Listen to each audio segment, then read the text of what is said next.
G'day fellas and welcome to A Casted Games. Spawning in on the east side of the map, playing in the red as the Rus, we've got Puppy Paw.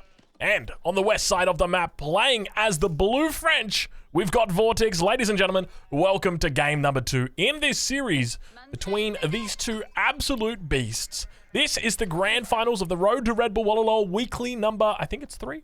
I'm not sure. I'm just going to go with 3. This weekend, we've got the monthly finals for the month of August. So I want you guys to come and check it out. EGC TV, 15 GMT, Saturday and Sunday. Come along, say good day. I'll be casting.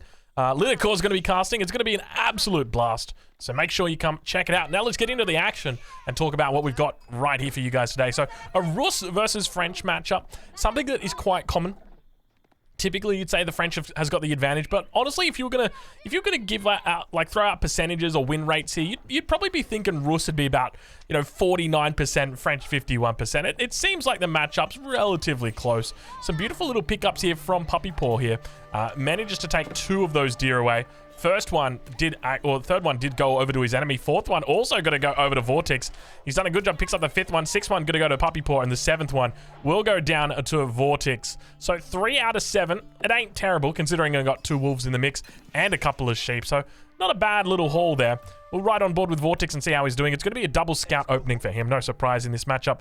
You will typically see that. Now, it looks like everything else is just going to be a race directly towards that age up. We don't see anybody moving over to the farms, or rather to wood just yet. He's yet to rally the TC over in that direction. But plenty of sheep getting captured. We'll take a look and see how many he's got. He's sitting on 10 sheep so far. Over on the other side of the map, though, Puppy Paw sitting on 8 sheep for the moment. So a little bit behind, but that 3rd scout going to come out, going to help him out. Hopefully look to gather up the few sheep that are around the TC. He's got to make sure that he doesn't lure these wolves. I was going to say these foxes. These wolves a little too far away. But now going to be able to find the back patch of his own deer and clean that up. He's sitting on 150 bounty at the moment, which ain't too bad. He's also going to be looking to drop down an early wheelbarrow. So something we don't always see out of the Rus. To me, this kind of indicates that there's going to be aggression in Age 2. An early wheelbarrow means that he's not thinking about a second town center. He's thinking about 1 TC play, and it means early aggression. So I would almost be thinking maybe the Guz build, but I mean, this is the interesting thing, right? Like we saw the Vortex versus Leenock series. There was a matchup that was exactly the same. And Leenock played what I thought was pretty close to a perfect Rus game and still wasn't able to beat the French opponent, which was Vortex. And so I guess it really begs the question, what is Puppy Paw going to be able to do differently here? Because the composition that we saw Leenock use in that game was a very heavy horseman-spearman composition. I think at one point he had about 30 spearmen and about 20 horsemen. It was absolutely beautiful. So I wonder if Puppy Paw is going to look to do something similar, whether he looks to mix it up. But we already see the early wheelbarrow, which is definitely something that you don't always see. Triple scout now coming out and going to be able to clean up that 325 bounty on Dry Arabia. That's a pretty decent haul of bounty, and he's got 8 sheep here still alive, so that's going to be another 40 gold. So up to 365. That's actually going to put him in range or striking distance of that 500 threshold. For anybody wondering, you do get 75 gold from killing the boars, and with 2 boars out on the field will mean there's another 150 bounty up for grabs, which will mean he could hit that all-important tier 3 bounty. On the other side of the map, though, we've got the mill coming down for Vortex, and he's decided to drop down the mill and not go the wheelbarrow. I'm starting to wonder, is this intentional? Is this a fake out? No, okay, it's not. He does click up. It's so often that Vortex will put down a mill, but not research wheelbarrow. I'm like, is this a fake out? Is he trying to throw his enemy off with the timings? Because when the enemy scouts that mill, he's like, okay, it's a mill, it's a wheelbarrow. That means that the second night's going to be a little bit delayed. But if you don't do the wheelbarrow, then the second night doesn't get delayed, does it? But now we see a little bit of harassment coming in on the gold mining villagers. Take a look at this. We've got a gold villager trying to deliver. There we go. It does get fixed up. Puppy Paw being very annoying there. He's going to reach the feudal age. We'll ride on board with him and see how he's doing as the barrack's going to be coming up. So playing a bit of an early defensive position here. The barrack kind of leads me to believe there might be a second TC in play. And indeed, it is going to be the case. A second TC going to be coming down. Not something that I did suspect. You can see he now reaches 100 gold. Absolutely awesome amounts of macro coming through. That second TC is going to be pretty damn quick, though. Should be able to get that bad boy up at about 6 minutes. We'll check in on the other side of the map, though, as Vortex yet to add any villagers to stone. He's got 10 idols in the TC. Did try and take out a scout. He's managed to get it down to 12 HP. Actually did take out the 3rd scout, so only the 2 scouts remaining now for Puppy Paw. So it makes it a little bit more difficult for him to be annoying, a little bit more annoying with the harassment, but hold on a minute. We are yet to see a knight coming out. So that little bit of harassment, sure, it might cost you a scout, but at the end of the day, it also delays the knight. So not a terrible opening. Double spear now coming out. Now the question is, does Puppy look for a boar? I don't think so. It's just going to be a TC right here. You can see the spearman already in position, ready to go. And okay, I was going to say, he got the hardened upgrade, but then he didn't have enough to do the trade for the stone. So he's going to be able to pick that one up. Interesting. This is a very greedy opening. Wheelbarrow into a second TC. Definitely makes me scratch my head a little bit. It makes me a bit scared for it, but I'm curious to see what lengths he's able to pull this off. Just simply because typically you would expect the French player to follow up with heavy aggression, but now going to be taking a stone or jumping on the stone himself. Now he's got no clue about what the play is from Puppy Paw. He's just doing this blindly. It's just, and I guess this goes to show about the meta at the top level and what people are expecting. You're expecting your opponent to go for a second TC. You're expecting in this matchup that you should have agency, that you should be able to go for a second TC, even if you don't confirm your enemy is gone for one. And now we can already see Puppy Paw well and truly on the way to that second TC. Beautiful timing here. About 6 minutes 25 it should get up at. He'll be super happy with that. And the knight going to be forced back. It is scouted out by Puppy Paw. He knows exactly where it is, and that second down center, there it is, coming through. 6:27. Not a bad timing at all for him.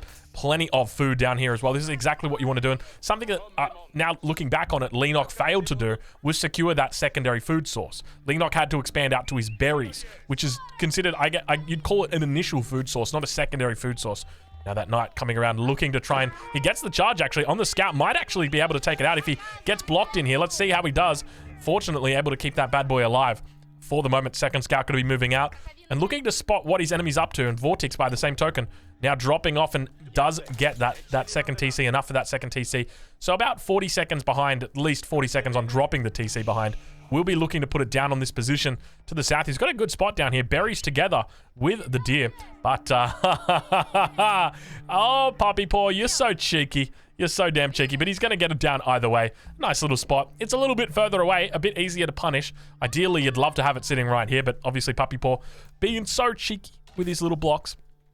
But now behind this, I mean, let's check in with Puppy Paw and see how he's doing. He's added in a wooden fortress to the wood line, so that's going to help buff up the wood resources. And I suspect from here, we're just going to see a very heavy commitment to feudal. And the stable is going to be coming down, so Puppy Paw going to be moving into what I can only assume is a similar composition to what we saw Leenock do. The key factor here, villager. Oh my lord, that villager got taken out. It did jump into the town center, but we did see that the TC went from 10 out of 10 to 9 out of 10, so it did get taken out. Now those villagers from the gold mine going to be moving back away from this position. He's got it nice and close to that primary TC, but just unfortunately not enough room. And working that Royal Knight down, you can see it really losing a lot of health here. Looks like it's going to be able to survive. Indeed, it does with 19 health. So hopefully Vortex should be able to get that chivalry coming through shortly. Double Broadaxe going to be coming through for him. Chivalry not yet in queue. It's going to be a Royal Knight instead, but double Broadaxe indicates that it might be a bit more of a heavier archer play. And now we do see double archery range coming down for him. Early double Broadaxe. This is, you know, Leenock is the kind of guy who goes for a super early double Broadaxe. Vortex not really the type of guy to do that. Very often he neglects his economic upgrades, especially Wheelbarrow as well. And now he could look to neglect his... Oh my lord, this is terrible. The knight just going down for free, gets a whole bunch of damage onto the second and third knight as well. Not a good thing. Not a good sign, but... Beautiful walls now from Puppy Paw. This could be a factor. One of the things I mentioned in that Leenock versus Vortex game rather, was that there was no walls that came through from Leenock. Leenock notoriously known for his inability to wall, just doesn't know what the walling hotkey is, it seems. But Puppy Paw here going to be able to control this southern side very easily and prevent a lot of big raids coming in from that south side. And look at the walls coming in all the way up to the wood line. Not going to be able to run through. Should be able to get at least one villager here. He's going to be able to spot out that wall under construction. But does the knight put 2 and 2 together? Looks like the charge comes off. Spearman going to be able to come out. He'll be moving down towards this position, but with the spears there, he actually gets the quick wall in. He says, mate, I'm not stuck in here with you. You're stuck in here with me, and more spears coming in. Looking to try and hit the apex. Going to be able to do it. Being able to lock in that Royal Knight now somewhat forces Vortex to occupy a bit of APM on making sure this knight stays alive. He's going to be looking for positions to try and run to. We'll spot the villagers on the gold. Not going to be looking to lock on any charges. Instead, might just be moving towards the edge of the map and then look to rally point it up towards this position. We'll watch and see how he does it. He's forgotten. Don't forget, Vortex. Don't forget, not right now. No, and then that's happening. Oh, my lord. I'm losing my mind right now. The Knights on the other side of the map. Puppy Paw doing the right thing. Raiding with the Knights. Hitting the gold mine. Preventing those villagers from gathering up the gold. Beautiful timing there from him. He's able to take out both the villager as well as the Knight. And we see the first of the archers on the field for Vortex. And now, it's interesting that Puppy Paw actually going to be going for a Knight-heavy build here. Now, the Knight going to be breaking even very well with the enemy Knight. Spearman going to be the difference here, but obviously the Archer does quite well up against that, but still the numbers not looking good. Puppy Paw, huge amount of infantry coming out from him early on in this game. Vortex needs to be careful not to overextend, and it already feels like he may have done that, losing out the Scout, losing out the Knight, losing down another Knight down here. He has lost a lot of units, and he's got to be careful not to lose any more. Down on the south side, though, the Boar going to be coming into play. Being denied away from his enemy, not going to be able to reach that 500 bounty threshold. Charge coming in, another villager goes down. Vortex in a little bit of trouble. Puppy Paw absolutely all over him in this game. Villager count at the moment, 45 for Vortex, 49 for Puppy Paw. That's just the consequence of that earlier TC, plus the villagers being taken out on the gold mine repeatedly. He's hitting this, just keeps on coming back, and now Puppy Paw looking to try and push in towards this position. I'm curious as to whether we've got any blacksmith upgrades. It doesn't seem like it. Still, he postures. He looks and waits. Blacksmith is down for him. Still no upgrades coming through. Over on the other side, though, Vortex doesn't look like he's added in a blacksmith just yet. Adds in the stable down on this south part. And looks to continue trying to posture. There's units up towards the north, and this gets completely spotted out by Puppy Paw. But now the Knights, once again, looking to run in onto the gold mine. Vortex, wake up. The villager's going to go down. The first one goes down. Second one going to go down. Vortex. Oh, my lord, he's not paying attention. Now the villagers. Oh, the pathing. The villager pathing's absolutely terrible. Not like this. He loses so many villagers unnecessarily. It gets called. This bug just ruined him. I mean, I say bug, but it was just villager pathing. He just gives it all up. He says, game number 2, you can take it. I don't care. My villagers are dead. There's no point in continuing. What is this game? Fellas, we're jumping into game number 3. It'll be the next one that comes up. Things not looking good for Vortex in this series, that is for sure.